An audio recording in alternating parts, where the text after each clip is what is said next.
జనసేనని నా సాయశక్తులా నేను చేయగలని మా జిల్లాలో 6 నెలల తర్వాత కార్పొరేట్లను చేర్పించాం. మీరు ఛాన్స్ ఇవ్వండి. మా జిల్లాలో జిల్లా పరిషత్తు అన్నీ కూడా జనసేన చేస్తానని కూడా బాగా తెలియజేసుకుంటా ఉన్నా.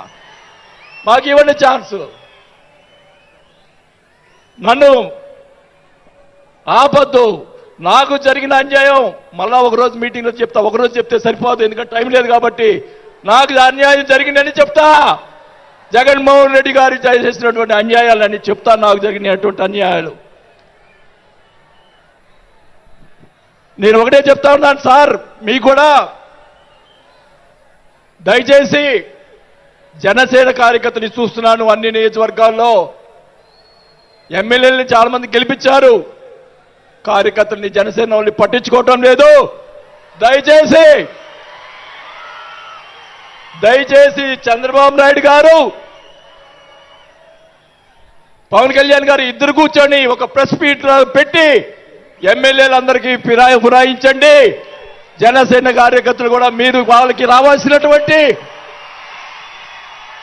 రేషియో ప్రకారంగా వాళ్ళు కష్టపడి పనిచేశారు. ఇప్పుడు తెలియదు ఆ బాధ. రేపు ఎలక్షన్లో తెలుస్తుంది. వాళ్ళు ఖర్చునని వాళ్ళు అడుగుతారు రేపు. దానికి సమాధానం చెప్పాల్సిన బాధ్యత ఆ ఎమ్మెల్యేలకు ఉంటుంది. కాబట్టి ఇద్దరు కూడా ఇప్పుడే వెంటనే అది చేస్తే మీకోసం ప్రాణాలు ఇచ్చేవాళ్ళు ఉన్నారు ఇక్కడ. అలాంటి వాళ్ళని మనం కాపాడుకోవాలి. కాబట్టి మీరు అంటే నేను ఇలా మాట్లాడుతున్నానని అనుకోకుండా మన నాయకుడు బాగుండాలని కోరుకోవాలి.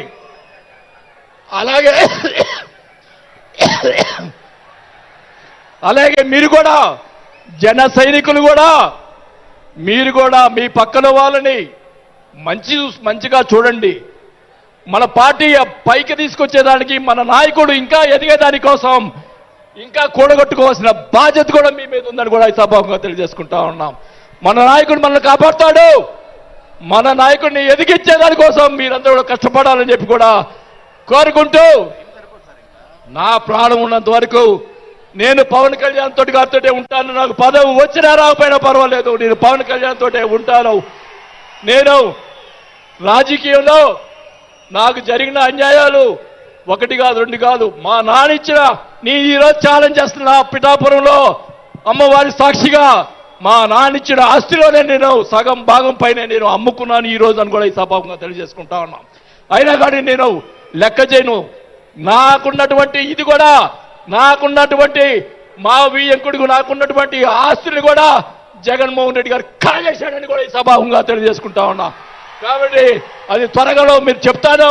అవన్నీ కూడా తెలియజేసుకుంటూ ఈరోజు మీరు నన్ను దయచేసి ఇప్పుడు ఈ మాట్లాడిన దానికి ఇంకా రేపు ఒకటే కౌంటర్లు వస్తాయి నాకు తెలుసు.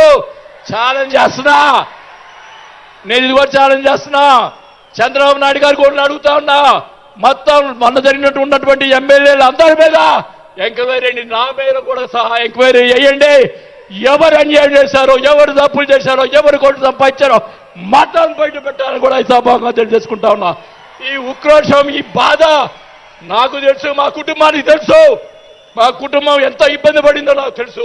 కాబట్టి పవన్ కళ్యాణ్ గారు ఆయన ప్రతిపక్షంలో ఉన్నప్పుడు కూడా బాల్యం లాంటి మంచి వాళ్ళు అని అన్నప్పుడే నాకు ఆ రోజు నేను చేరుండాల్సింది పవన్ కళ్యాణ్ గారిని. కానీ ఈరోజు అది నాకు ఆ రోజు రాత బాగాలేదు కాబట్టి ఈరోజు ఇలా ఉన్నాను. నాకు పోయినా పర్వాలేదు, కానీ నేను ఆయన సేవ చేసుకున్నాను. కానీ నా కోరిక, నాకు రాజకీయ పదవి వచ్చినా కాకపోయినా నాకు ఒక కోరిక ఏంటంటే పవన్ కళ్యాణ్ గారు నాకు మాట ఇచ్చాడు సినిమా తీస్తానని. ఆ సినిమా తీస్తే చాలని చెప్పి కూడా శ్రీబాబు గారు తెలియజేసుకుంటూ సెలవు తీసుకుంటున్నా. జై జనసేన. గౌరవనీయులు తెలంగాణ రాష్ట్ర ఇన్ఛార్జ్ శ్రీ వేమూరి శంకర్ గౌడ్ గారిని మాట్లాడుకుంటూ దయచేసి తక్కువగా